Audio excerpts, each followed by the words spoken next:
こんにちは、小玉です。今回飾るのはこちら BB 戦士381ザクと闇将軍です。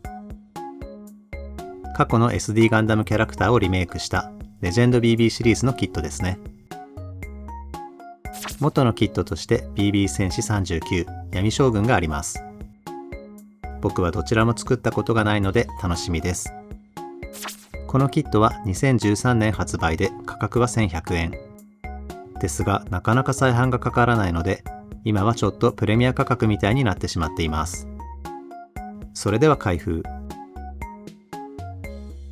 内容物はランナーが6枚、ポリキャップとシール、説明書が付属します。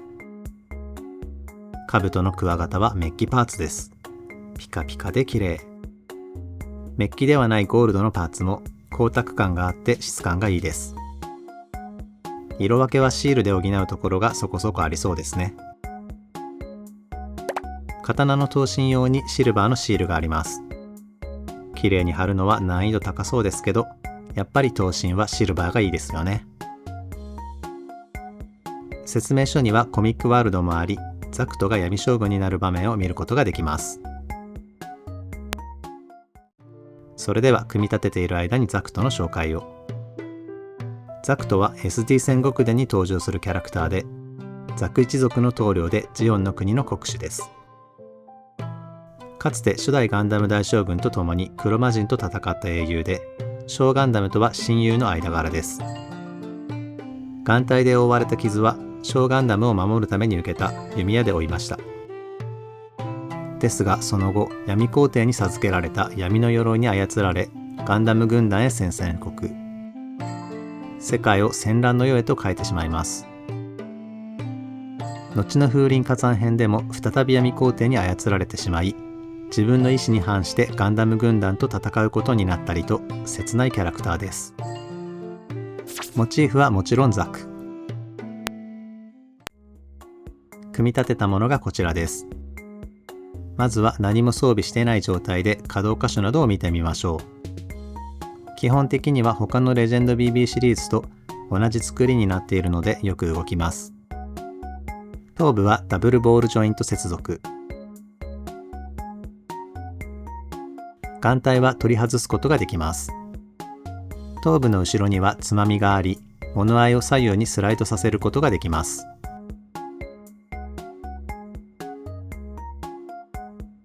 肩には引き出し機構があります。肘も可動し、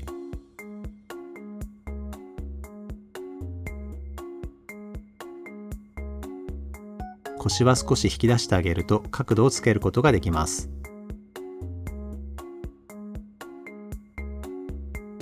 ヒーローズのキットと違い、膝は可動しません。久しぶりにレジェンド BB に触って思うのは、素体がすごく優秀ってことですね。扱いやすいですし、動いてほしいところが動いてくれるので、触っていて気持ちがいいです。SD キットとしてすごくバランスがいい感じがします。やっぱりレジェンド BB 好きだな。それでは鎧を装備させてみます。ザクトはこの状態が軽装タイプになるみたいですね。いいですね。もうかっこいいです。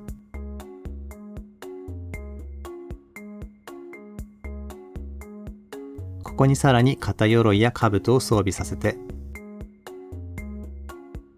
武者形態です。こちらもめちゃくちゃかっこいいです。デザインの違う左右の肩鎧、武者らしい兜、素晴らしいです。ザクトの刀、来光丸です。もちろん鞘から引き抜くことができます。鞘は腰に装備させておくことができます。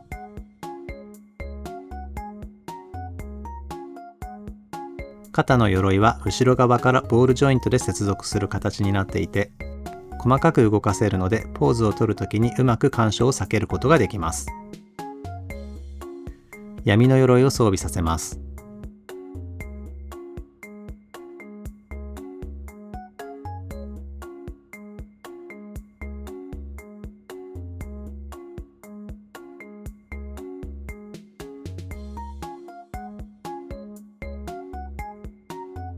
闇将軍です。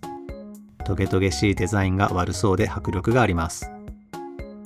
ハサミと爪、デザインの違う両腕の武装がまがまがしいです。武器の暗黒剣。手に持たせることができるほか、バックパックに背負わせておくことができます。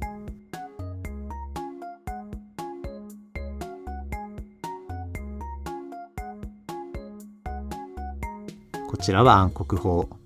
両手に持たせることができます。両手持ちの大砲、珍しいですね。これは威力が高そう。武者形態の時使っていない闇の鎧は足のパーツを除き暗黒砲に取り付けることができます。使わないパーツをまとめておけるのは嬉しいですよね。コミックワールドでも闇の鎧がこの状態で飾られているのを見ることができます。BB 戦士39闇将軍のキットにも同じギミックがあったみたいですね。飾られてる鎧ってワクワクしますよね。好きなギミックです。このザクト、このままでもとてもかっこいいんですけど、色分けの足りないところや肉抜きなど気になるところがあります。ここから工作をしたり塗装をしたりして見本のようにかっこいいザクトに近づくように制作を進めていきます。うちには組み立て済みジャンクのザクトがもう一人いるので、武者形態と闇将軍で2人揃えて飾れるようにしたいと思います。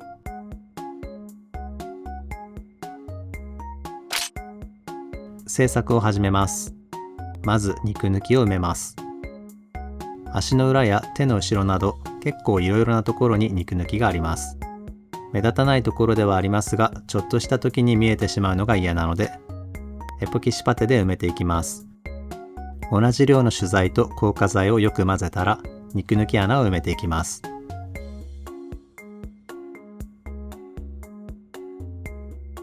硬化したらヤスリをかけて形を整えます。こんな感じになりました。一部はプラ板で塞いでいます。プラ板は最初から平面が出ているので処理が楽でいいです。肉抜き穴に合わせてやりやすい方法を選びましょう。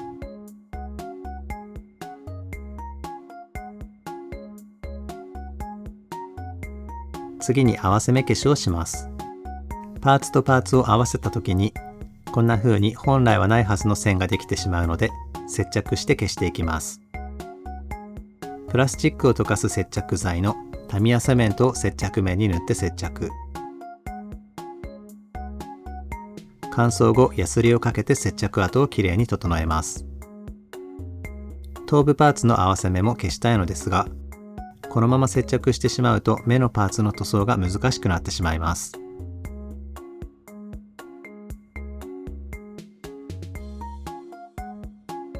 目のパーツを後からはめられるように干渉するところをカットします。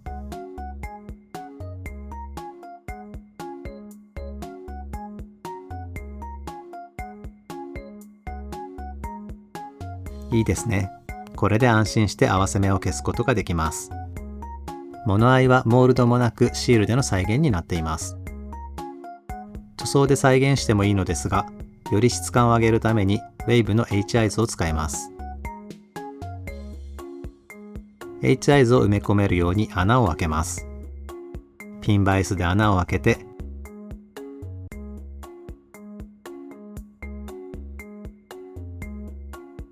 リーマーで少しずつ広げていきます。広げすぎないように細かく合わせながら作業を進めます。ちょうどいい大きさの穴が開きました。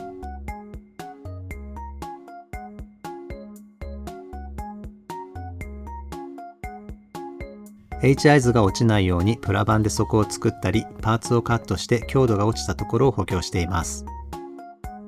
めっちゃ良くないですか？お気に入りです。さらに物合いにもう一工夫します。H アイズの裏側にラピーテープを貼ります。ラピーテープは粘着面も鏡面になっているテープです。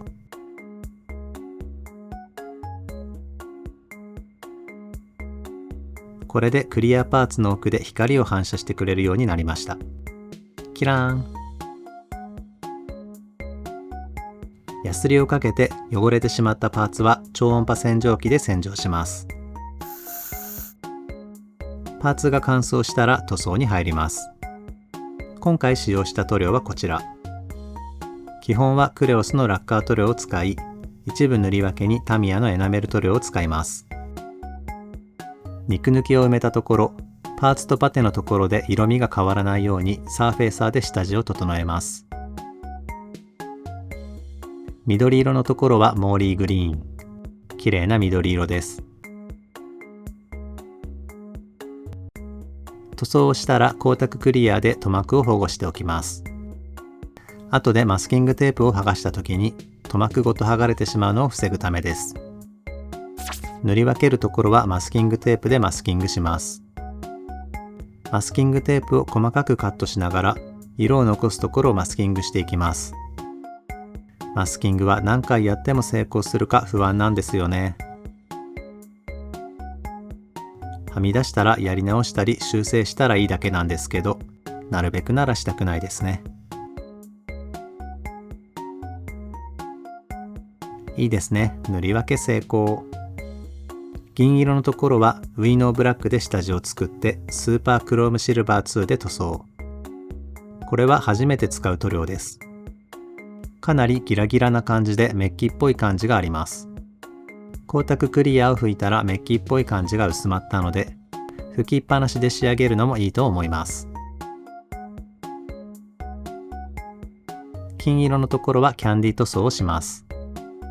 スーパークロームシルバー2の上にクリアイエローを塗装します。一度の塗装では色味が薄いので、好みの感じになるまで何回かに分けて繰り返し塗装をします。今回は3回塗装しました。綺麗ですね。どんどんマスキングと塗装を繰り返していきますよ。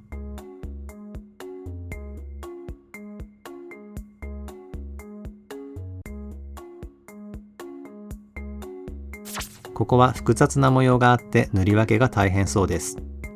マスキングも筆塗りも難しそうと心配になりますけど、ここは段差があるのでエナメル塗料で簡単に塗り分けられます。まずは全体的にエナメル塗料で塗装します。エアブラシでエナメル塗料を塗装するのが苦手だったんですけど、以前コメントで薄く何回か塗り重ねるといいですよと教えていただきました。ありがとうございます。うまく塗装できました。不要な塗料をエナメル溶剤を含ませた綿棒で拭き取っていきます。エナメル溶剤はラッカー塗料を溶かさないので、エナメル塗料だけを拭き取ることができます。奥まったところにあるエナメル塗料は拭き取られずに残るので、こんな風に塗り分けることができます。力は入れずに表面だけ拭き取る感じです。いいですね。綺麗に塗り分けられました。タミヤの墨入れ塗料で墨入れをします。これも薄められたエナメル塗料なので、余分な塗料は後で拭き取ることができます。深く考えずにバシャバシャと塗っていきます。エナメル溶剤で余分な塗料を拭き取ります。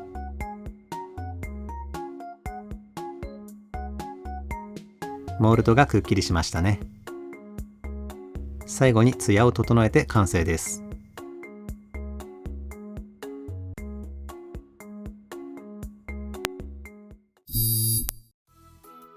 さあ、幸せの時間です。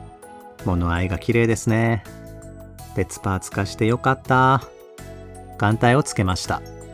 額のマークがかっこいいです。兜をかぶると見えなくなってしまうのが寂しいですね。軽装タイプ。腰の鎧ゴールドが綺麗です。鎧を装備します。武者形態かっこいい。左肩の鎧が目を引きます。塗り分けの効果がわかりやすいところです。来光丸。塗り分けられた刀はたまりません。もう一人を闇将軍にします。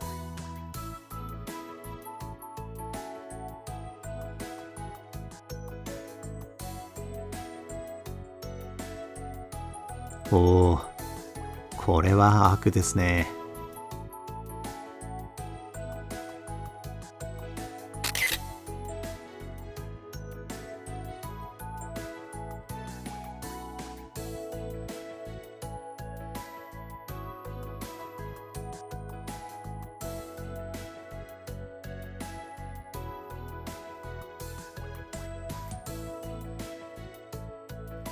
ちょっと珍しい悪役のキットですが、完成度の高い良いキットでした。レジェンド BB はやっぱりいいですね。満足感が高いです。このキットぜひ再販してたくさんの人に作ってもらいたいですね。レジェンド BB シリーズの新作もぜひお願いしたいです。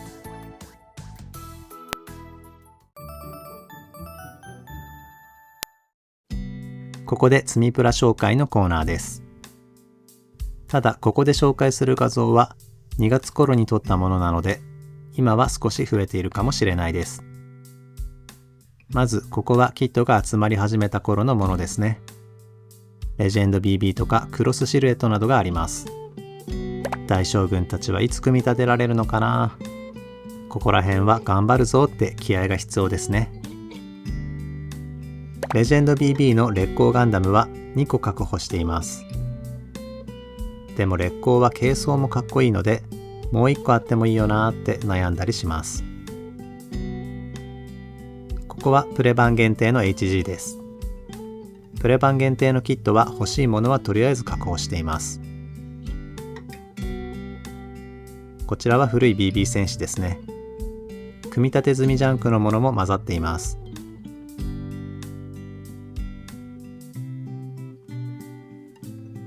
ここを眺めながら何作ろっかなーってするのが好きです。それから箱のない組み立て済みのジャンク品などを段ボールにまとめています。元祖 SD の気候神5体セットなんかもありますね。まだあります。ここには RG、HG、ナイト武者以外の BB 戦士。こっちにはヒーローズのキットがありますね。棚に収まっていませんね。福岡のニューとサザビーもあります。最後にここはガンダム以外のキット置き場ですね。メタルギアとか完成したらかっこいいだろうな。改めて見るとすごい量ですね。気づいたらいつの間にかたくさん積まれていました。一応すべて作る気ではいるんですけど、時間的な計算はしたくないですね。ということで積みプラ紹介でした。最後に僕が気になった SD ガンダム関連のことについてお話ししたいと思います。前回の動画から時間が経ったのでいろいろと新しい情報が出ています。まずヒーローズのキットが3種類発売していますね。僕は武者だけ確保できています。やっぱりキラ鋼いいですよね。そういえば武者と隠密の発売に合わせてガンダムベースの公式チャンネルで配信がありました。SD ガンダムへの思い入れのある人たちが商品開発をしてくれているのを感じられてとても良かったです。個人的には宮内さんがサスケの赤い模様は信長エピオンが描いてくれたみたいな信長とサスケ才蔵の関係性を感じられる話をされていたのが好きでしたね。ああいうキャラクターを感じられるものがたくさん見たいです。ジャンボソフビフィギュア SD からティターンズカラーのマーク2と100式が発表されています。元祖 SD ガンダムワールド超気候神ガンジェネシススペリオルドラゴンエディションが発表されています。こちらは以前リメイクされた気候神6体がセットになり、装飾シールなどが追加された豪華版になっています。そして噂になっていた気候神アルテイヤーも商品化が発表されました。これで気候神7体を合体させてガンジェネシス本来の姿ガンジェネシスファイナルバージョンにすることができるようになります。気候神たちめちゃくちゃかっこいいですからね。子供の頃元祖の気候神全部揃えられなかったんですよね。これは集めて合体させて遊びたいですよね。クロスシルエットシリーズではマイティストライクフリーダムガンダムが発表されています。刀がかっこいいです。こちらも楽しみなキットですね。食玩モビリティジョイントシリーズからもシードフリーダムの商品が発表されています。ギャンシュトロームいいなぁ。カードダスではシードフリーダムやミニミニカードダスの第3弾が発売されています。新しい SD ガンダムガイデンのシリーズも発表されています。水星の魔女のモビルスーツやキャラクターが登場していますね。ぜひキット化をお願いします。SD ガンダムヒストリア SD 戦国伝編が発売しています。SD 戦国伝の武者7人衆編から新 SD 戦国伝超機動大将軍編までのキャラクターや物語の解説を読むことができます。それから SD ガンダムパーフェクトモデリングマニュアルが発売しています。SD キットの作り方、テクニックを細かく紹介してくれています。いろいろな肉抜きの埋め方とか塞ぎ方、すごい参考になりました。これを読んでいると、こういう風にやればいいんだとか、こんな風にしようとか、やる気も出るのでそれもいいですね。第2弾とかも出てほしいです。もっといろんな作例見たいですよね。もう応募期限は過ぎていますが、バンダイが X で SD ガンプラコンテストを開催していましたね。僕は参加してないですけど、SD ガンダムの作品がいろいろと見れて楽しかったですね。それからガンダムベースで BB 戦士の再販がありました。オンラインの方でも少し再販があったので僕も少し買いましたね。すぐになくなってしまうので定期的に再販してほしいです。欲しいキットがいろいろあるんですよ。それでは今回も動画を見ていただきありがとうございました。またお会いしましょう。こだまでした。